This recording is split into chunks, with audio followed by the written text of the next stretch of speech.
Hi Mikel, Hi. hope you're well. First things first, just how important is the FA Cup in terms of the competition for you?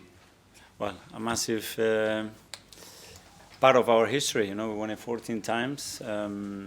It's a competition very attached to us, and a beautiful game to play against a massive club with very special occasion as well, with the amount of supporters that they're going to bring as well. So, a very, very good game. And reflecting back to the time that you won the FA Cup with Arsenal, is that one of your finest days in management so far? Yeah, obviously the memory of winning something, celebrating and sharing it with your people is the ultimate goal. Never forget the process and the people that you are with, but overall great memories about the competition. And facing the Manchester United side who have faced difficulties under Ruben Amorim but got a draw with Liverpool last weekend, what have you made of the job that Amorim has done so far? Well, when you look especially about the big teams, how they perform and the results that they got, very impressive. I know him well. I followed him a lot while he was in Portugal, and there is a big reason why he is where he is at the moment, and he fully deserves to be there. He's spoken quite emotively about some of the issues he's experienced so far. Does it just go to show just how difficult it is to turn a club's fortunes around mid-season? I mean, can you relate to some of the experiences you maybe experienced when you first started here at Arsenal? Well, I think every manager, you know, when he gets appointed is for a reason. The reasons can be different. Sometimes it's just to improve a football team, to get more performance out of certain players. Sometimes it's to transform a football club. That's a totally different dimension of a job. And if I have to relate to mine at that time, it was more towards that than the previous one that I mentioned. And lastly, you've had some success in the January transfer window before, the likes of Trossard and Jorginho coming in. What sort of profile player do you look for when you go to recruit in the January transfer window? Well, first of all, someone that can impact the team. Bringing bodies, it doesn't help at all. It's just about somebody that can impact immediately performance, and it can bring something that we don't have actually, and that's in this market very, very difficult to achieve. That's great. Best of luck this weekend. Thank you. Gail from Sky Sports. You were left a little bit frustrated after the other night by lack of cutting edge given the dominance you had. Had the same against Fulham. Everton, we heard you talk about how much you controlled and dominated the game. Where do you find that from? Is that solution, do you believe, in those players, or are you at the point now where maybe there is somebody out there in January that can alter the chances? My players. Pardon? My players. Your players? Yeah, 100%. Yeah. And how do you go about getting more out of them? Because it has become a little bit of a familiar story in some of those games. Well, depending, obviously, if you look at an example of a game or two or three, that's a very short sample. You cannot use that. We don't use any short samples because they don't correlate to team performance. When you look a year or two, team performance, scores, the amount of players that they are involved, then there is no discussion that we have to focus on our players. So right now you aren't having discussions with those above you about reinforcing in that area in this transfer window? We always have discussions with the ones above, discussing how we can improve the team, always, whether it is the market is open or closed, because we have to plan for what the necessities are right now and what the necessities are mid and long term. So those discussions are always open. It's not a priority of yours? Sorry? If you could bring someone in, is that area not a priority of yours? Is it a priority of yours? No, the circumstances change because we have certain injuries of some big players. So there's always a possibility, but always if we believe that it's somebody that really is going to make us much better. And just finally, the all-important question, how's the ball for the weekend? Because it's another new ball and it's a very special ball, isn't it? You're playing. Why is that so important? Because it's a different brand, but also it's a special one because Manchester United are the holders, so they've got an extra Because of the special colour. ball. Is what it is, Might you know. make a difference for you, just never know, do you? A good difference. So we adapt. In Champions League is different. If you're relating to the question I got the other day about the ball, and that what I said is every ball is different. Champions League ball is different, different grip, different fly, different feeling. That's it. It's not an excuse. It's a reality. Every pitch is different. Weather conditions changing in football. That's the beauty of it. That's it. We adapt to that. Never use it as an excuse. Okay, thank you. Thank you. we'll go to Jonathan from the club. Mikel, it's going to be the fourth time that we've worn the all-white kit to support the No More Red campaign. How important is the role of the club in a way raising awareness at such a serious issue? Great, because we have so many people putting so much effort, putting their lives to try to improve. So many people's life quality, creating safe spaces, safe environments, and when we got an opportunity to raise that in such a big occasion, I think we have to do it. So well done to the club, well done to everybody that is participating on that, because they put so much into it, and the impact is huge. Speaking of big occasions, there's going to be 8,000 Manchester United supporters in the stadium, so there's going to be a huge cup tie atmosphere on Sunday. It really means we really need our supporters to get behind the team and make some noise. Yeah, we have to be more noisy, more on the front foot, certainly than then. Again, it's a special occasion to create that atmosphere. I think it's beautiful football atmosphere. Let's make it our own. Tom, Football London.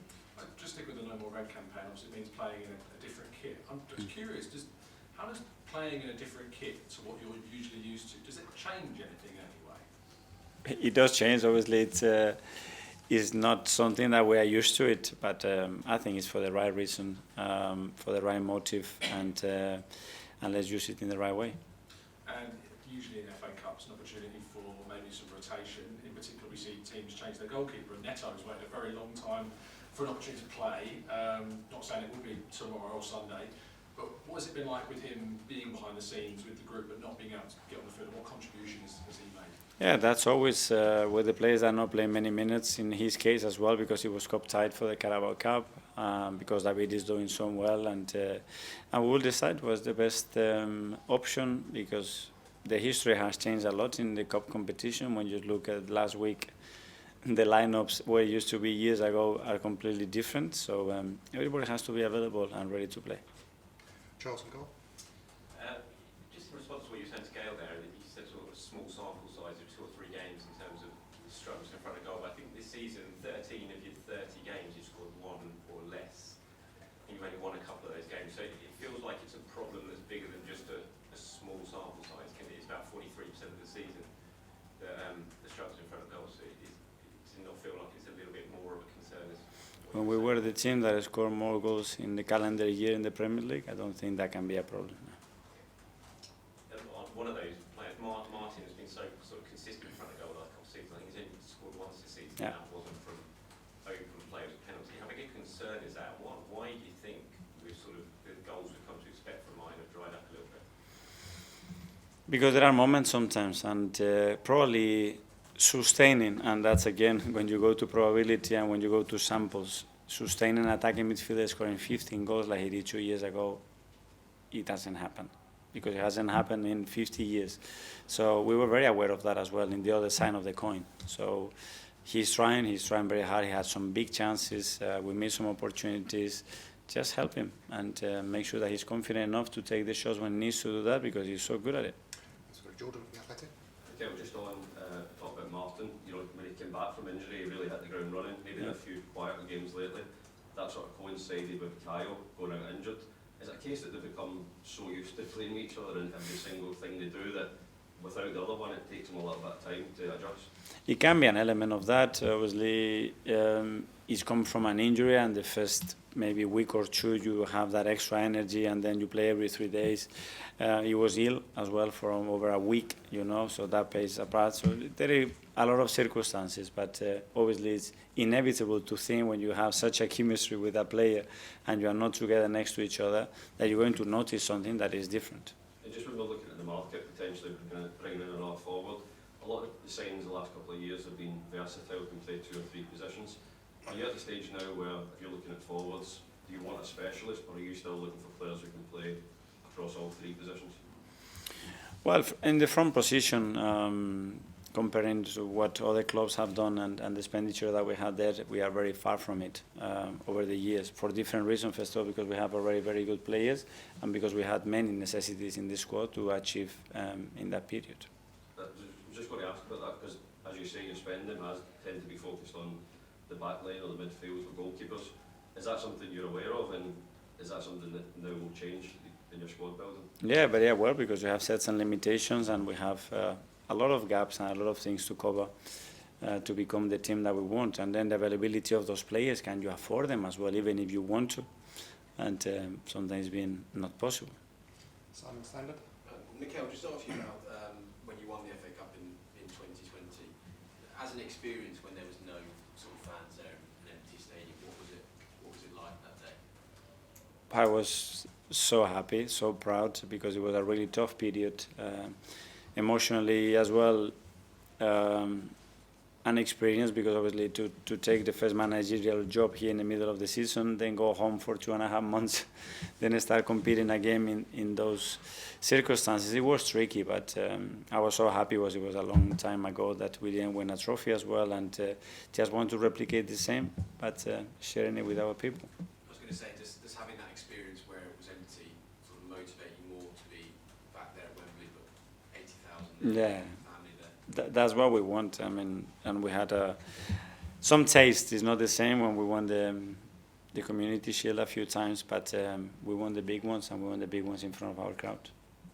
James, ESPN. Hi, Mikel. You mentioned earlier that you had a sort of transformative job when you came in here. Amorim's obviously got into United in the same kind of time of the year as you came in, you know, when there's games every 3 days and no time to train.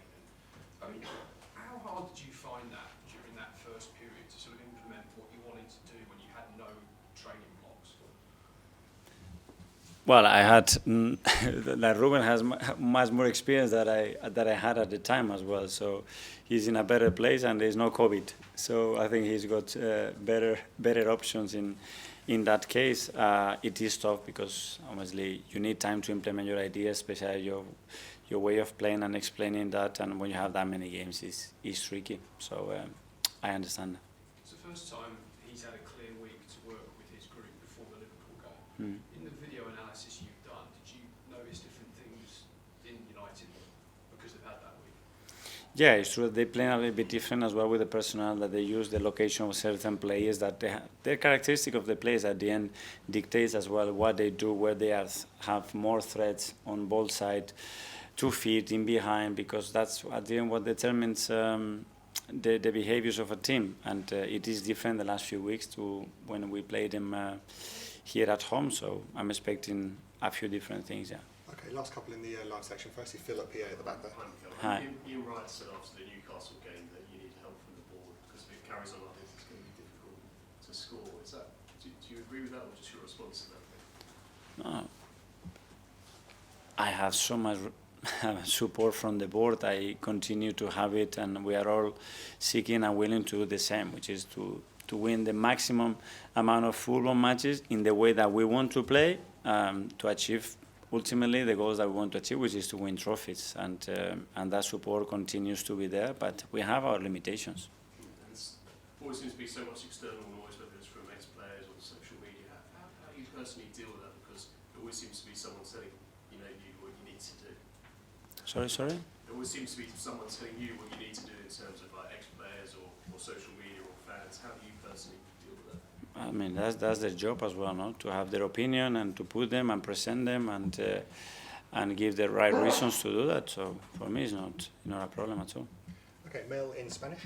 Hola, Mikel. Hola. El domingo va a estar el equipo vestido todo en blanco para la no más rojo campaña, que es una causa muy importante. ¿Cómo preparas los jugadores para traer tanto atención a ese partido y cómo van a estar vestidos? Bueno, los jugadores están acostumbrados a jugar partidos grandes. Es un partido grande, una competición que está muy ligada a la historia de nuestro club, porque la hemos ganado 14 veces y con mucha ilusión. Sí, pero también con esa ilusión, y para los jugadores que son más jóvenes, que han venido y va a ser la primera vez que va a estar ahí para esta campaña, ¿cómo ayudas a ellos para estar preparados para ese domingo y estar ahí con su club, con todo el amor que tiene para el club, ahí haciendo tanto atención para esa causa que es muy grande para toda la comunidad? Creo que hay una comunicación muy buena dentro del club para explicar a los jugadores todo lo que hacemos con nuestra comunidad, todas las ayudas que intentemos proveer, el impacto que tienen en ellos, porque al final los jugadores tienen que estar involucrados, porque son al final los que tienen el poder también de llegar a mucha gente que tiene necesidades de ayuda. Y yo creo que ellos están felices de que podamos hacerlo y ojalá que el domingo sea un día bonito. Y esta ¿qué es tu visión para 2025? Para ganar prepararnos muy bien y ganar el domingo. No hay otra, es ir partido a partido, es intentar ser mejor que el rival y centrarnos en el presente. Y lo que venga después será un mérito de lo que hayamos hecho en ese camino. Vale, muchas gracias. A ti.